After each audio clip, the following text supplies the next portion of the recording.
but I don't know if they're going to want to give us much more than that, as far as battle rifles and things of this nature. Dangerous and unusual. Let me read that passage to you. And it was a passage that Scalia didn't have to put in the decision. Okay, he had some obiter dicta, some unnecessary words. And dicta are not ruling in a case, but they are interesting to get the mindset of the justices where future rulings might go.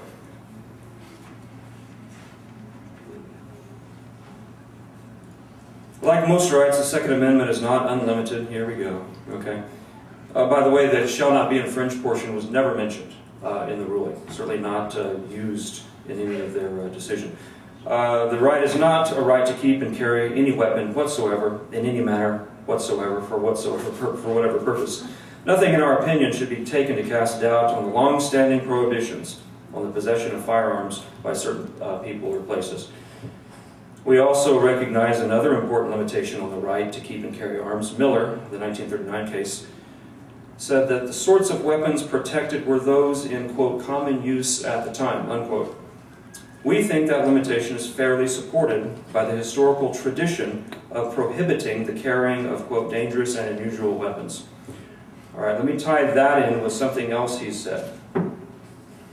We may as well consider at this point, for we will have to consider it eventually, what types of weapons Miller permits. He's talking about future scope of the Second Amendment, even though it's not at bearing right here with the issues that Dick Heller challenged.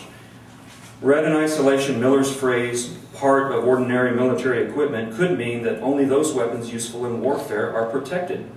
That would be a startling reading of the opinion, since it would mean that the National Firearms Act's restrictions on machine guns might be unconstitutional.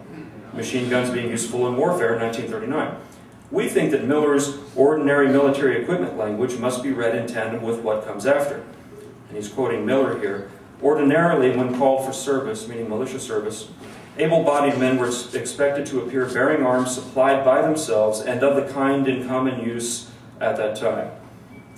Scalia continues, indeed, that is precisely the way in which the Second Amendment's operative clause furthers the purpose announced in its preface. We read, therefore, Miller to say that only that the Second Amendment does not protect those weapons not typically possessed by law-abiding citizens for lawful purposes.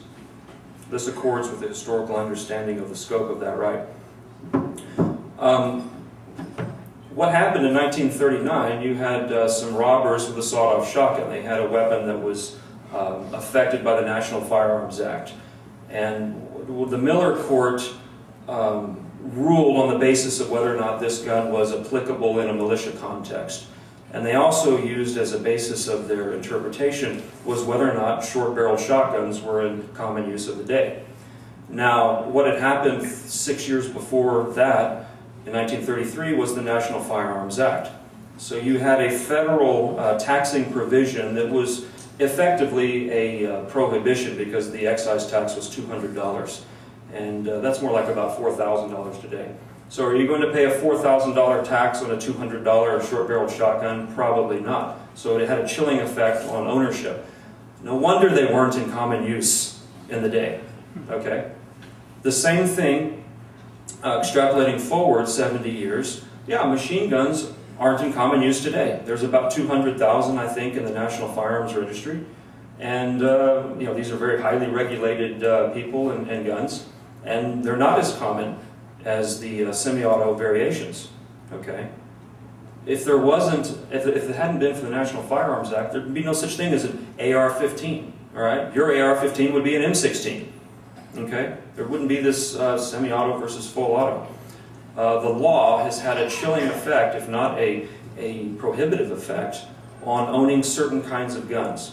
Now think if there was a computer variant of the National Firearms Act, say go back to about 1980, and the government is getting concerned about the rise of PCs and why these could be used by terrorists if they get too powerful and so forth. They could be plotting things, they could be running nuclear calculations, floating decimal point calculations, a lot of intensive math.